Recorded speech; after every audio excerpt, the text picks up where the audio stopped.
Chicago State University Associate Professor Jared McClendon. Yes. Good to see you. Wow.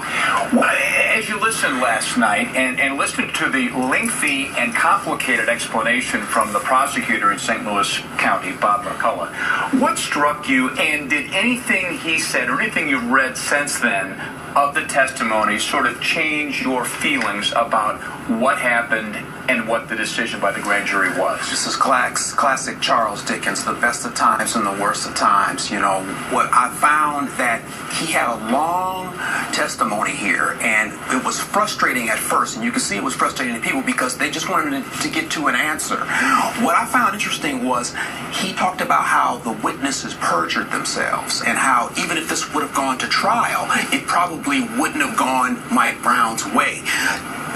He mentioned things that couldn't be provable by probable cause, testimony contradicted by physical evidence and by some of the witnesses themselves. 3 witnesses changed their story on 3 separate occasions. So to take this to trial probably wouldn't have been a smart thing. And then they also talked about how some of the witnesses wouldn't even come forward. Some people that were out on the streets creating some of the craziness that happened back on August 9th. But then when it was time to sit down and talk to police there, they would not come forward. They even had to find the FBI to try to help them. Some people said he was killed in the parkway. Others said he was shot in the car. Others said he was shot outside the car near the curb.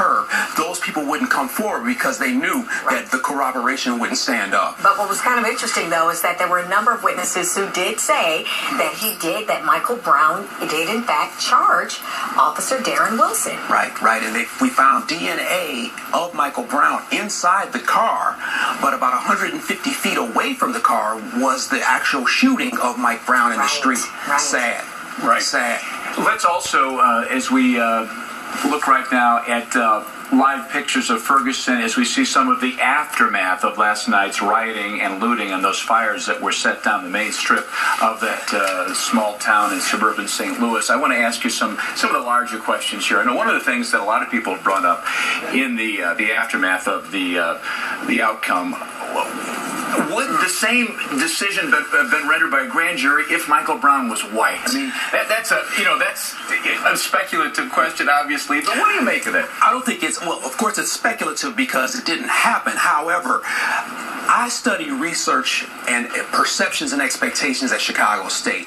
When it comes to a black person being shot, and this happens it's a regular basis now, you're not going to get a conviction. It's just not going to happen. If this is reversed, or if the officer is black, this is probably a no-brainer. It's frustrating because when you look at the riots, I can't equate this to necessarily a civil rights struggle or cause, because this isn't equivalent to like a James Meredith who's trying to get in college and get shot.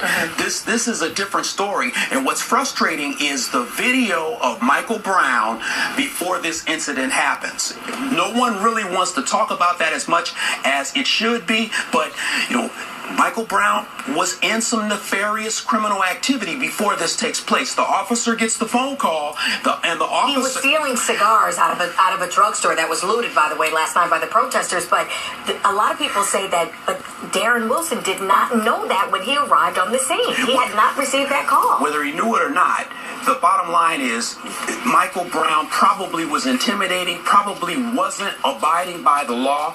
We have to teach our children to abide by the laws of this country, and we're going to have far less number of these shootings. I was just going to say, what is the lesson? What is the takeaway, though? Because you do have so many frustrated, and I'm not just going to say so many young, frustrated young men of color. We're talking about African-American men out there who so many times the numbers are high, stacked against us. What do you say to young brothers out on the streets today about what they're seeing in Ferguson, what's happening, and to squash some of this anger?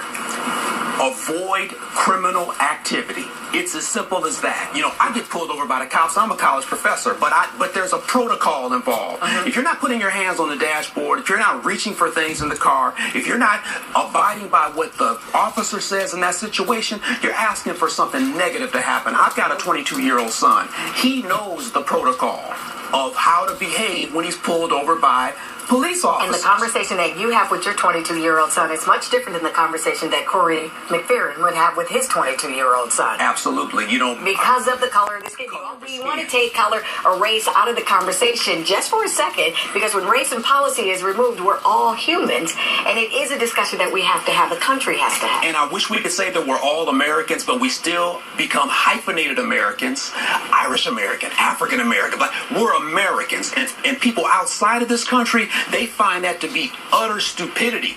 Why don't you consider yourself just Americans? It's because of the legacy of slavery.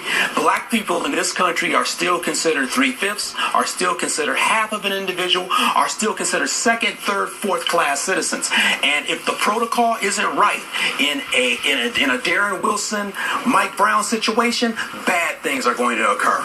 This is horrible. Gerard, we appreciate you coming and sharing your insights with us. Gerard McClendon from Chicago State University, and much more conversation to come. Stop the rioting. Yeah, that's a good idea. It's 8:13 right now. Let's check.